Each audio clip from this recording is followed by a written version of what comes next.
اگلی حدیث جو میں نے پیش کری وہ صحیح بخاری کی 3 روایتیں تھیں جو امام بخاری رحمۃ اللہ علیہ نے 2 روایتیں باب میں پیش کی اور پھر ایک روایت سندن حضرت عائشہ کی باب کے تحت پیش کی ہیں، اور وہ روایتیں مصنف عبدالرزاق اور مصنف ابن ابی شیبہ میں موصولاً موجود ہیں، جس کو تعلیقاً امام بخاری نے بیان کیا ہے۔ حدیث اس طرح ہے کہ عن ابی مجلز قال تصلي المرأة بصلاة الإمام وإن كان بينهما طريق أو جدار بعد أن تسمع التكبير فلا بأس۔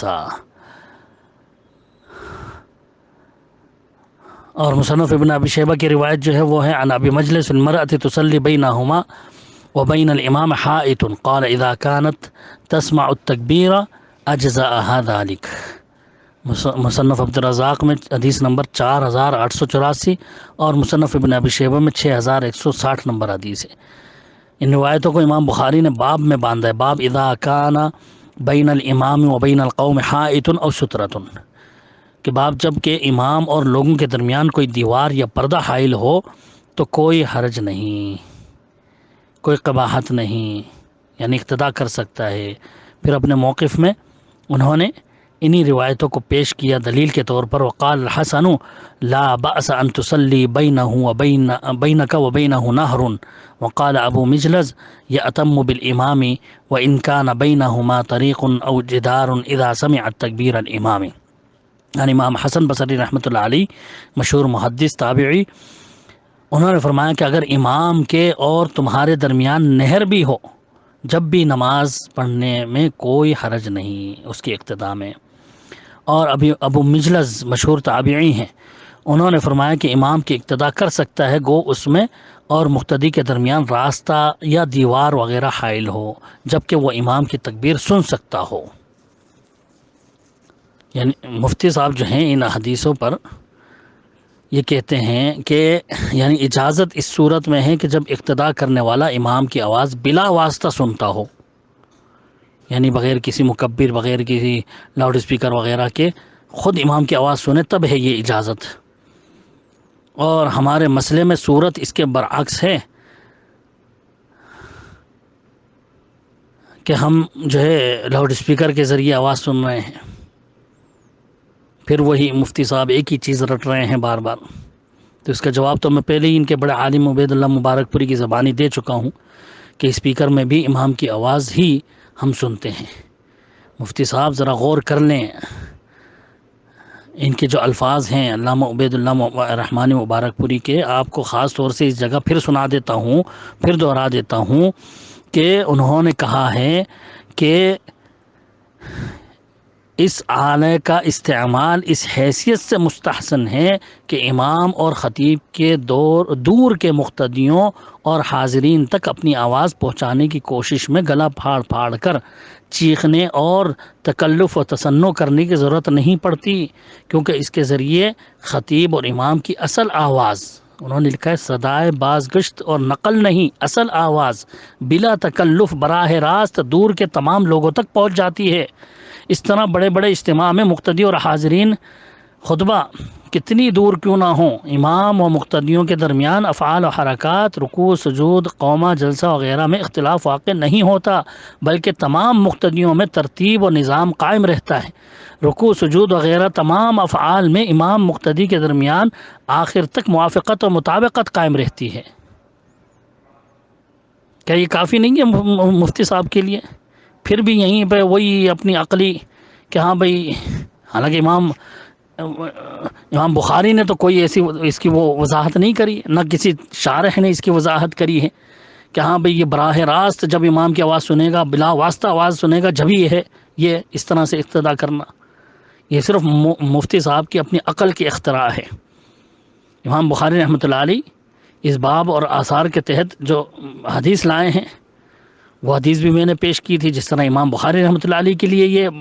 جو ہے دلیل ہے اس موقف کی، اسی طرح میرے لیے بھی دلیل تھی، اس لیے میں نے پیش کی کہ حضرت عائشہ رضی اللہ عنہ کہتی ہیں کان رسول اللہ صلی اللہ علیہ وسلم یصلی من اللیل فی حجرتہ وجدار الحجرۃ قصیر فرأى الناس الشخص النبي صلى الله عليه وسلم فقال أناس يصلون بصلاته فأصبحوا فتحدثوا بذلك فقام الليلة الثانية فقام معه ناس يصلون بصلاته صنعوا ذلك ليلتين أو ثلاثا حتى إذا كان بعد ذلك جلس رسول الله صلى الله عليه وسلم فلم يخرج فلما أصبح ذكر ذلك الناس فقال إني خشيت أن تكتب عليكم صلاة الليل. سی بخاری حدیث نمبر 729. حضرت عائشہ کہتی ہیں کہ اللہ کے رسول صلی اللہ علیہ وسلم رات کو تہجد اپنے حجرے میں پڑھ رہے تھے. تہجد کی نماز اپنے حجرے کے اندر پڑھ رہے تھے. حجرے کی دیوار چھوٹی تھی. لوگوں نے نبی صلی اللہ علیہ وسلم کا جسم مبارک دیکھ لیا اور کچھ لوگ آپ کے پیچھے کھڑے ہو کر نماز پڑھ رہے تھے. جب صبح ہوئی تو اس کا چرچا کرنے لگے. پھر دوسری رات اللہ کے رسول صلی اللہ علیہ وسلم کھڑے ہوئے, تب بھی چند لوگ آپ کے ساتھ نماز پڑھتے رہے. 2 یا 3 راتیں اسی طرح سے ہوا. اس کے بعد رسول اللہ صلی اللہ علیہ وسلم بیٹھ رہے اور نماز کے مقام میں تشریف نہیں لائے. جب صبح ہوئی تو لوگوں نے اس کا ذکر کیا. آپ صلی اللہ علیہ وسلم نے فرمایا میں ڈر گیا کہ کہیں رات کی نماز یعنی تہجد تم پر فرض نہ ہو جائے.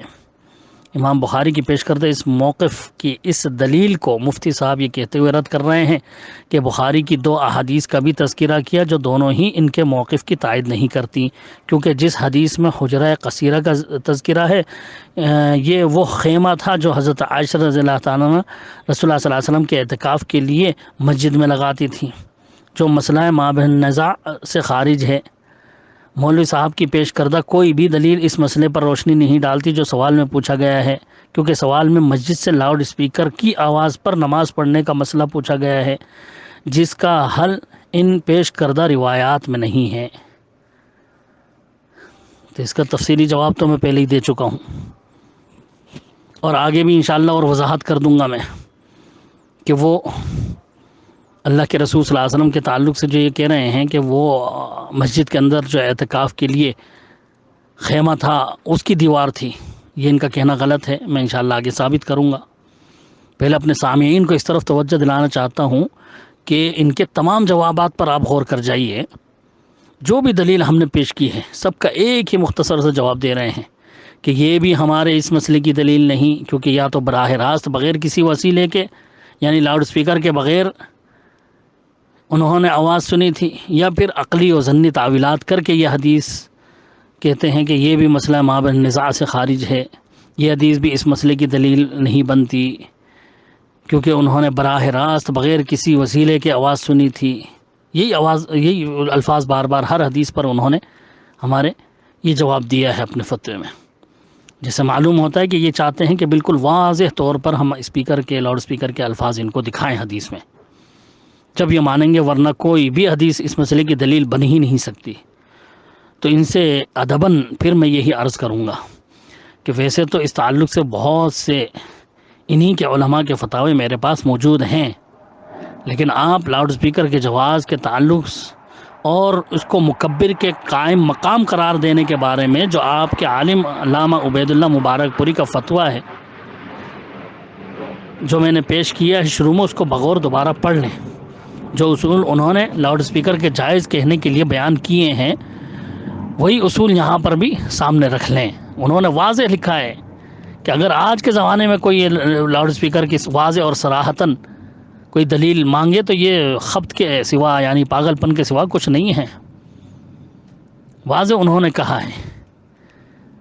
کہ اس آلے کا کام جو ہے اس کے سوا کچھ نہیں کہ قدرتی طور پر جو آواز متکلم کے منہ سے نکل رہی ہے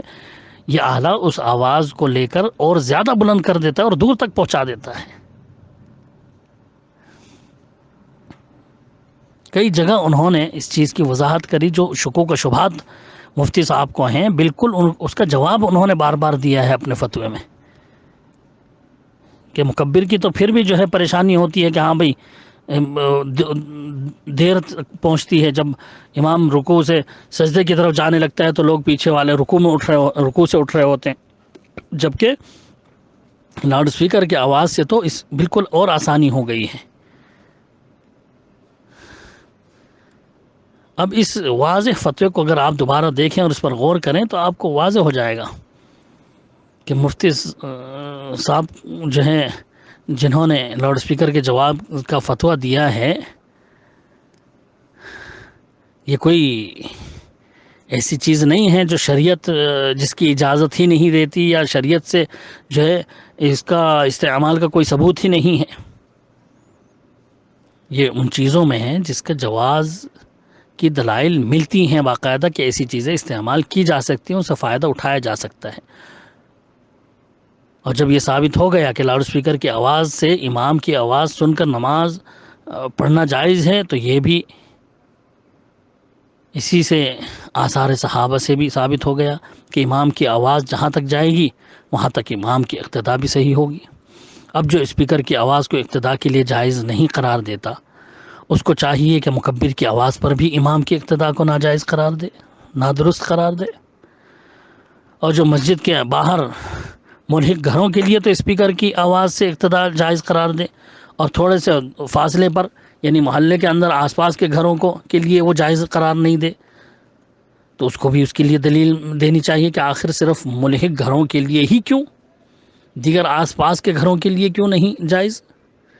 جبکہ اس کے خلاف صحابہ اور تابعین کے راستے کے پار بلکہ پوری نہر کے پار بھی اگر اقتداء کرے تو جائز و قرار دے رہے ہیں۔ یہ میں اس لیے کہہ رہا ہوں کہ مفتی صاحب نے خود اپنے فتوے میں شروع میں تو آثار صحابہ کا عجیب انداز میں رد کر دیا کہ ہماری دلیل نہیں ہے، ہمارے مسئلے سے اس کا کوئی تعلق نہیں اس حدیث کا، اور خود آخر میں اقرار بھی کر رہے ہیں کہ امام اگر مسجد میں نماز پڑھا رہا ہے اور مسجد وسیع ہو یا اس سے ملحق کمرے اور حجرے وغیرہ درمیان میں ہیں، چاہے دیوار حائل ہو لیکن امام کی آواز وہاں تک پہنچتی ہے، تو یہ سب ایک جگہ کہلائے گی اور سب کی نماز درست ہوگی۔ اسی طرح اگر کوئی ایسا گھر ہو جو مسجد سے ملا ہوا ہو، مسجد کے باہر ہے لیکن مسجد سے ملا ہوا ہے، جہاں بلا تکلف بغیر کسی واسطے کے امام کی آواز سنائی دیتی ہو، چاہے مقتدی بائیں ہوں یا دائیں ہوں یا چھت پر ہوں، سب کی نماز درست ہو جائے گی۔ یعنی مفتی صاحب نے خود مانا آخر میں کہ مسجد سے باہر جو گھر ہیں ان میں اگر امام مسجد کی آواز بآسانی پہنچ رہی ہو تو نماز درست ہوگی۔ اب میں پوچھتا ہوں، یہ جو انہوں نے گھر کے مسجد سے ملحق ہونے یا دیواروں کے مسجد سے ملنے کی شرط لگائی ہے، یہ شرط کی دلیل کیا ہے؟ اور جو محلے میں آس پاس کے گھر ہیں ان میں اقتداء صحیح نہ ہونے کی کیا دلیل ہے؟ اس کو انہوں نے احادیث رسول صلی اللہ علیہ وسلم یا آثار صحابہ سے ثابت کیوں نہیں کیا؟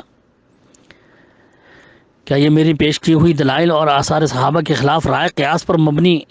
شریعت کے احکام میں عقلی دخل اندازی نہیں ہے؟ کیا یہی اہل حدیث کا منہج اور طریقہ استدلال ہے کہ سلف کے عمل کا جو ہے ان کے فتوے معلوم ہو جانے کے بعد اپنی رائے سے فتویٰ دیں؟ اور پھر جب آپ یہ تسلیم کر رہے ہیں کہ مسجد سے کے باہر کسی گھر میں نماز درست ہے، بھلے آپ شرط لگا رہے ہیں کہ وہ ملی ہوئی ہونی چاہیے، تو اس کی تو خیر آپ دلیل قیامت تک بھی نہیں دے سکتے، تو پھر صحابہ کے عمل سے واضح دلائل کی روشنی میں آپ کو یہ بھی تسلیم کر لینا چاہیے کہ سڑک بلکہ پوری نہر کے پار بھی اگر آواز پہنچ رہی ہے تو اقتداء صحیح ہوگی، دور اور قریب کی کوئی شرط نہیں ہے، اس کی کوئی دلیل آپ نہیں پیش کر سکتے، اقتداء کے لیے آواز پہنچنا شرط ہے، لاؤڈ اسپیکر سے آواز بخوبی پہنچ جاتی ہے۔ اور اس کو علامہ عبید اللہ مبارک پوری رحمۃ اللہ نے بالکل واضح طور پر مسئلہ ہی حل کر دیا ہے کہ مکبر کی آواز سے زیادہ بہتر اور احسن انداز سے لاؤڈ اسپیکر کی آواز میں جو ہے امام کی اقتداء کرنا بہتر ہے۔ تو بہرحال یہ تو تھی وہ روایتیں جو میں نے پیش کی تھیں، سامعین انصاف سے خود بول سکتے ہیں، سمجھ سکتے ہیں کہ ان سے مسجد سے باہر گھر میں باجماعت نماز پڑھنے کا جواز کیوں نہیں ملتا، جبکہ گھر آس پاس ہیں، امام کی آواز پہنچ رہی ہے۔ لیکن افسوس مفتی صاحب منہج محدثین، منہج اہل حدیث، منہج سلف صالحین سے ہٹتے ہوئے صرف رائے قیاس کی بنیاد پر بنائے گئے اصولوں کی وجہ سے ان کا انکار کرتے ہوئے کہتے ہیں کہ یہ تمام روایتیں اس کی دلیل ہی نہیں بنتی، کیونکہ ان میں براہ راست بغیر کسی وسیلے کے امام کی آواز سنتے تھے، حالانکہ اس کی ایک بھی دلیل انہوں نے پیش نہیں کری جس سے ثابت ہو کہ بلا واسطہ آواز سنتے تھے، حالانکہ وہ خوب اچھی طرح سے جانتے ہیں کہ مکبرین ہوا کرتے تھے شروع سے ہی، جو امام کی آواز کو آگے مقتدیوں تک پہنچایا کرتے تھے، اور وہ ثابت بھی کر چکا ہوں میں کہ اس دور میں وہ امام جو ہیں وہ زور سے اللہ اکبر کہتے ہی نہیں تھے تو آواز کہاں سے پہنچے گی، مکبر ہی کی آواز پہنچتی تھی۔ آئیے میں اس تعلق سے مزید اور واضح احادیث اور آثار پیش کر دیتا ہوں جن سے اس مسئلے کی اور مزید وضاحت ہو جاتی ہے، اور جن کے اس مسئلے میں دلیل ہونے کا کوئی انکار بھی نہیں کر سکتا۔ حق واضح کر دینا ہمارا کام ہے، کوئی مانے نہ مانے یہ اس کی مرضی ہے۔ چند اور روایتیں جو میں پہلے پیش نہیں کر رہا تھا میں نے دلائل میں، لیکن اور واضح حدیثیں ہیں وہ میں اب پیش کر دیتا ہوں، دیکھیے غور کریں۔ حدثنا مغیرۃ بن زیاد بن الموصلی قال رأيت عطاء يصلي في السقيفة في المسجد الحرام في النفر وهم متفرقون عن الصفوف فقلت له أو قيل له فقال إني شيخ كبير ومكة دوية قد كان رسول الله صلى الله عليه وسلم في سفر فأصابه مطر فصلى بالناس وهم في رحالهم وبلال يسمع الناس التكبير۔ مصنف ابن ابی شیبہ حدیث نمبر 7954 روایت۔ غور کریں، حضرت مغیرہ بن زیاد کہتے ہیں کہ میں نے مشہور تابعی حضرت عطا رحمۃ اللہ علیہ جو تقریباً 200 صحابہ کے شاگرد ہیں، بڑے جلیل القدر محدث اور تابعی ہیں، ان کو دیکھا کہ وہ مسجد حرام کے ایک چبوترے پر یا سائبان پر کھڑے ہو کر کے نماز پڑھا رہے ہیں، اور لوگ ادھر ادھر صف بنائے ہوئے ہیں، یعنی تیز دھوپ کی وجہ سے اس سے بچتے ہوئے چھاؤں میں لوگوں نے صفیں بنائی ہوئی ہیں۔ جب ان سے اس کے تعلق سے پوچھا گیا تو انہوں نے لوگوں سے کہا کہ میں ایک بوڑھا آدمی ہوں، مکہ ایک گرم اور خشک جگہ ہے، یعنی دھوپ کی بڑی تیزی ہے، برداشت نہیں ہوتی۔ اور دلیل انہوں نے دی کہ میں نے اس طرح سے اس لیے کیا ہے کیونکہ اس کی ایک دلیل بھی ہے موجود، کیا کہ نبی صلی اللہ علیہ وسلم ایک سفر میں تھے، بارش ہو گئی، رسول اللہ صلی اللہ علیہ وسلم نے لوگوں کو اس حال میں نماز پڑھائی کہ لوگ اپنے اپنے ڈیروں میں اپنے اپنے ٹھکانوں میں تھے، یعنی اپنے اپنے گھروں یا خیموں میں تھے، اور حضرت بلال رضی اللہ عنہ انہیں نبی صلی اللہ علیہ وسلم کی تکبیر کی آواز پہنچا رہے تھے۔ فصلى بالناس وهم في رحالهم وبلال يسمع الناس التکبیر، بالکل واضح الفاظ ہیں۔ اللہ کے رسول نماز پڑھا رہے تھے، حضرت بلال زور سے تکبیر کی آواز دوسرے لوگوں تک پہنچا رہے تھے جو آپ کی اقتداء کہاں کر رہے تھے؟ اپنے اپنے ڈیروں اور ٹھکانوں میں۔ یہ حدیث بالکل واضح دلیل ہے کہ مجبوری کی حالت میں اس طرح اپنے ڈیروں ٹھکانوں مکانوں میں امام کی نماز کی اقتداء کی جا سکتی ہے۔ ایک دوسری حدیث اس پر بھی غور کریں۔ عن ابن عون قال سئل محمد عن رجل يكون على ظهر بيت يصلي بصلاة الامام في رمضان فقال لا اعلم به بأسا الا ان يكون بين يدي الامام۔ مصنف ابن ابی شیبہ حدیث نمبر 6163۔ عبداللہ بن عون کہتے ہیں کہ امام محمد بن سیرین بہت مشہور تابعی ہیں، مدینے کے مشہور محدث بھی ہیں، تابعی بھی ہیں۔ ان سے جو ہے اس شخص کے بارے میں سوال پوچھا گیا جو رمضان میں کسی گھر کی چھت پر، علی ظہر بیت، کسی گھر کی چھت پر امام کی اقتداء میں نماز پڑھ رہا ہے۔ تو محمد بن سیرین رحمۃ اللہ علیہ نے کہا کہ میں اس میں کوئی حرج خیال نہیں کرتا، الا کہ وہ امام سے آگے ہو، یعنی اگر امام کے آگے نہیں ہے تو اس میں کوئی حرج نہیں ہے۔ تو مجبوری میں امام کے آگے ہونا، جبکہ مکان ہی الگ ہو، دیوار حائل ہو، اس کی تفصیل میں انشاءاللہ آگے بیان کروں گا۔ تو یہ مشہور تابعی کے اس فتوے سے بھی واضح ہے کہ مسجد کے باہر کسی بھی گھر کی چھت پر اقتداء جائز ہے۔ جس طرح سے مسجد کے باہر کسی گھر کی چھت پر، اسی طرح گھر کے اندر بھی بالکل نماز جائز ہوگی۔ گھر کے اندر، کمرے کے اندر کی دلیل اور ہے، بہقی کبریٰ میں دیکھیے 5248 نمبر حدیث ہے۔ ان عبد ربہ قال رأیت انس بن مالک یصلی بصلاة الامام الجمعة فی غرفة عند سدة بمسجد البصرہ۔ حضرت عبد ربہ کہتے ہیں کہ میں نے حضرت انس بن مالک رضی اللہ عنہ کو دیکھا کہ وہ جمعہ کی نماز بصرے کی مسجد کے دروازے کے قریب یا مسجد کے پاس جو ایک سائبان وغیرہ تھا اس کے ایک کمرے میں امام مسجد کے ساتھ نماز پڑھتے ہوئے ان کو دیکھا تھا۔ سدہ کہتے ہیں الظلال التی حول المسجد، کہ وہ سائبان وغیرہ جو مسجد کے آس پاس بنا دیے جاتے ہیں، دھوپ سے بچنے کے لیے مسجد کے باہر کے کھلے میدان میں. تو حضرت انس وہاں پر ایک بنے ہوئے کمرے کے اندر جو ہے وہ نماز پڑھ رہے تھے مسجد کے باہر ہی. یہ بھی بالکل واضح دلیل ہے ہمارے موقف کی. پھر اس سے اور واضح حدیث لیجئے. روا الاثرم باسناد عن عطاء ابن ابي ميمونه قال كنت مع انس بن مالك يوم الجمعه فلم يستطع ان يزاحم على ابواب المسجد فقال اذهب الى عبد ربه ابن المخارق فقل له ان ابا حمزه يقول لك اتاذن لنا ان نصلي في دارك فقال نعم فدخل فصلى بصلاة الامام والدار عن یمین الامام. فتح الباری میں بحقی کے حوالے سے امام ابن حجر عسقلانی اس روایت کو لائیں جلد نمبر 6 صفحہ نمبر 229 میں, اور بحقی کبریٰ میں یہ روایت موجود ہے. باب الصلاۃ المعموم یصلی خارج المسجد بصلاۃ الامام. باب باندھا امام بحقی نے کہ کوئی شخص اگر مسجد سے باہر امام مسجد کے ساتھ نماز پڑھے تو اس کا کیا حکم ہے. حدیث نمبر 5248 میں. گو امام بحقی اس کا ثبوت دے رہے ہیں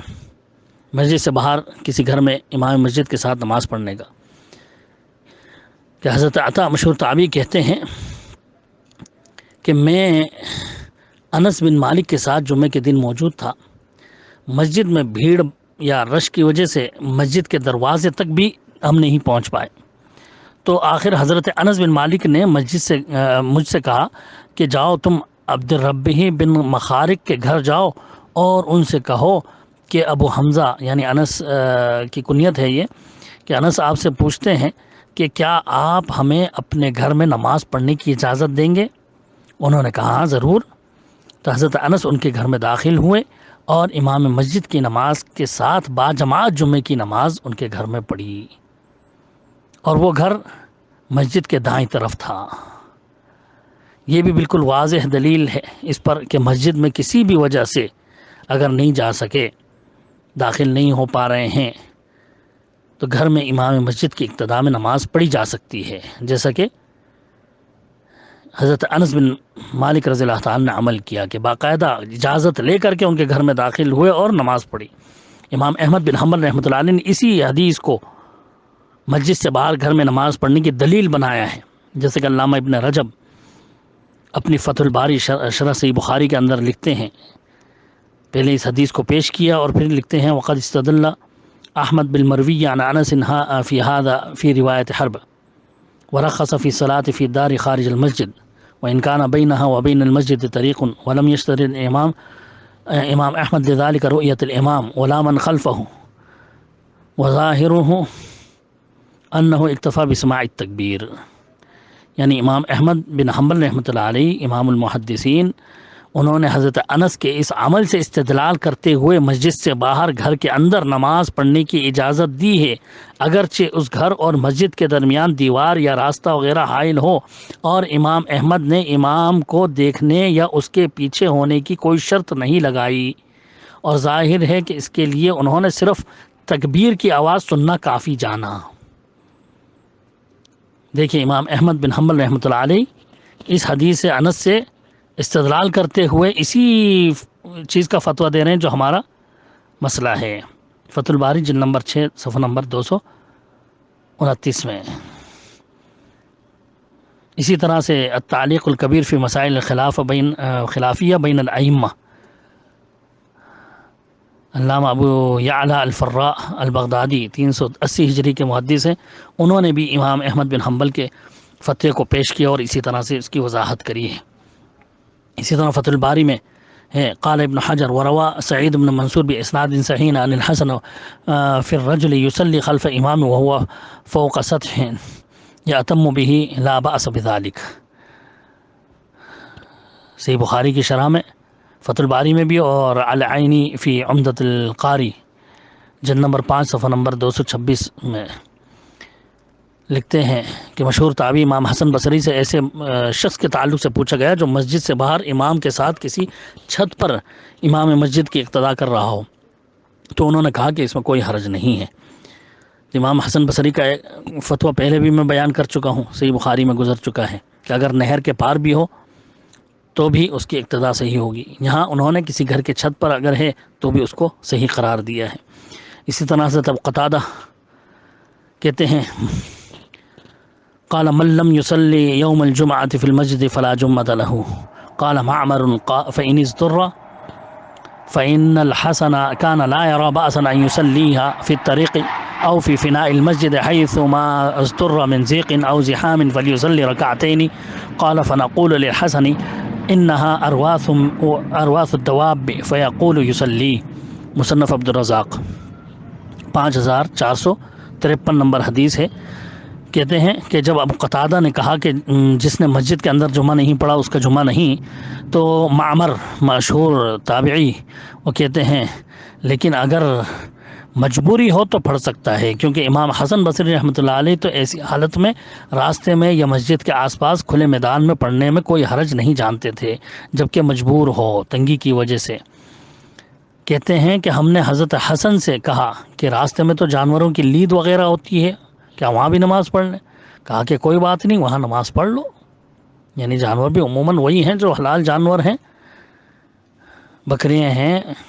اونٹ ہیں، گھوڑے ہیں، تو ان کی اگر لید بھی ہو پڑی ہوئی تو کوئی حرج نہیں ہے. یہ امام حسن بصری رحمۃ اللہ علیہ کہہ رہے ہیں. اسی طرح ایک حدیث ہے اخبرنا اسرائیل بن یونس قال حدثنا منصور بن معتمر قال سألت ابراہیم النخعی عن رجل يصلي على بيت يأتم بالامام وهو في المسجد قال لا بأس.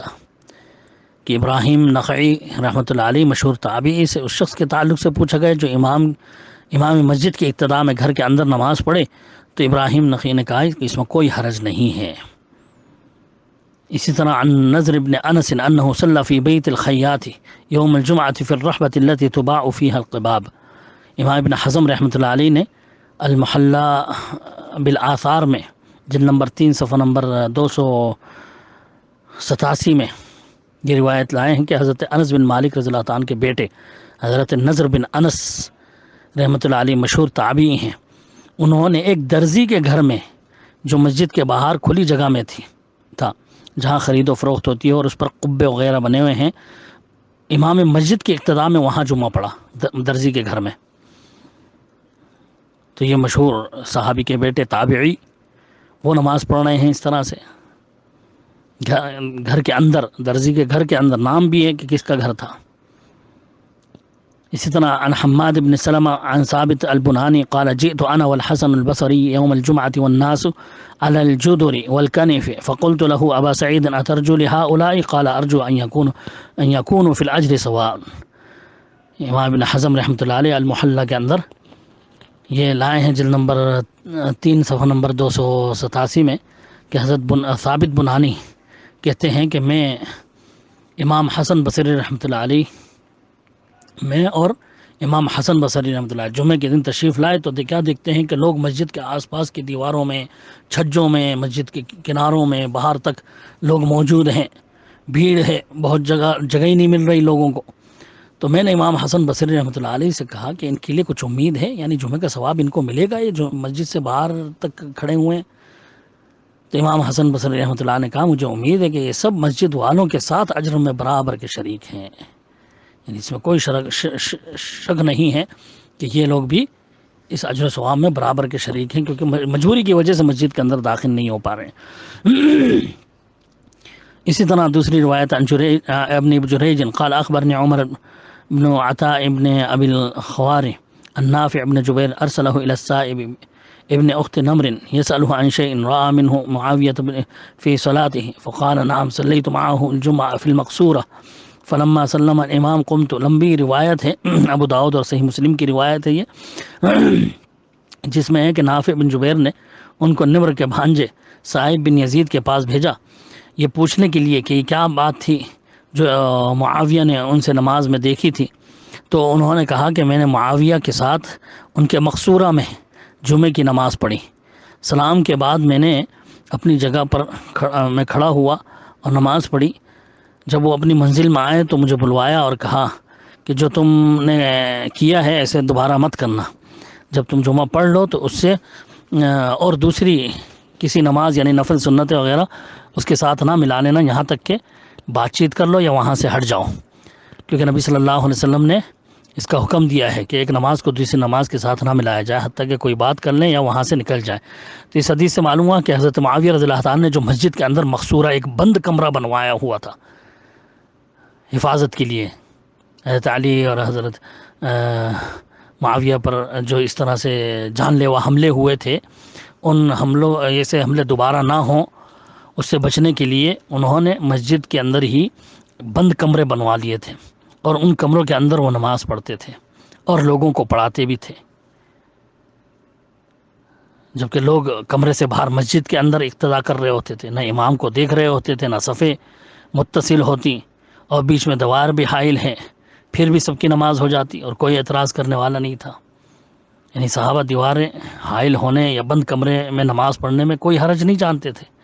جس سے معلوم ہوا کہ مفتی صاحب کے جو پیش کردہ اصول ہیں، شرائط ہیں، سب یہ رائے قیاس پر مبنی ہیں جو بعد والوں نے بنا دیے ہیں۔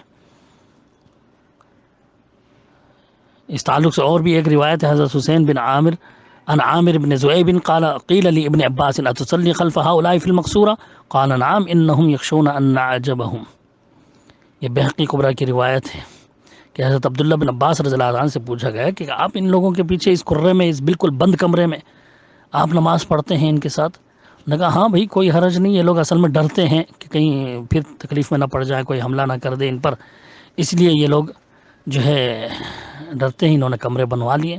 تو حضرت عبداللہ بن عباس وہاں اندر ان کے ساتھ بھی نماز پڑھ لیا کرتے تھے، جبکہ دوسرے لوگ پیچھے باہر مسجد میں جو ہے نماز پڑھ رہے ہیں، جبکہ حضرت عبداللہ بن عمر رضی اللہ تعالیٰ جو ہے وہ احتیاط کرتے تھے۔ ان کے تعلق سے ہے کہ نافع ان ابن عمر کان اذا حضرت الصلاۃ وهو فی المقصورہ خرج المسجد۔ ابن ابی شیبہ کی روایت ہے یہ کہ حضرت عبداللہ بن عمر جب نماز کا وقت ہو جاتا تھا اور اگر وہ مقصورے میں اس وقت موجود ہوتے تھے تو مسجد کی طرف نکل آتے تھے، مقصورے سے نکل جاتے تھے، وہ باہر مسجد میں آ جاتے تھے اور مسجد میں ہی امام کی اقتداء کرتے تھے۔ تو معلوم ہوا کہ ابن عمر وغیرہ مقصورہ کو مسجد نہیں مانتے تھے، تبھی وہاں سے نماز کے وقت مسجد میں نکل آتے تھے، جبکہ دوسرے صحابہ وہیں نماز پڑھ رہے ہیں اندر، حضرت معاویہ، حضرت عبداللہ بن عباس وغیرہ، اور باہر اقتداء بھی کر رہے ہیں صحابہ، اور اس میں کسی قسم کا کوئی اعتراض نہیں ہو رہا۔